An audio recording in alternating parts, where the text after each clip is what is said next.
पहले नंबर पे याद रखें, आकिल बालिग मुसलमान साहब निसाब, उस पे क़ुरबानी करना वाजिब है, चाहे वो मर्द हो चाहे वो औरत हो, उस पे क़ुरबानी वाजिब है।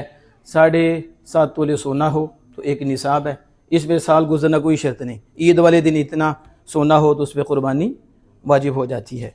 या फिर 52.5 तोले चांदी, जिसे 200 दराहिम है, लेकिन उसकी कीमत चांदी 52.5 तोले बनती है। अगर ये भी नहीं, या सोना कम है या चांदी उसके पास कम है, तो उसको मिक्स कर लेते हैं सोना और चांदी को, फिर भी उस पर क़ुरबानी आ जाएगी। दोनों चीज़ें मौजूद है, दोनों निसाब को नहीं पहुँची, तो दोनों को मिलाया जाए तो सोना इतना महंगा है कि चांदी की कीमत लगाएंगे तो उस पर भी क़ुरबानी वाजिब हो जाएगी। या फिर सोना है या चांदी है, लेकिन उसके साथ हाथ से ज़ायद पैसे भी हैं, तो आप फिर चांदी को पैसे के साथ मिलाएंगे तो अगर 52.5 तोले की कीमत को पहुँच जाए तो उस पर भी क़ुरबानी।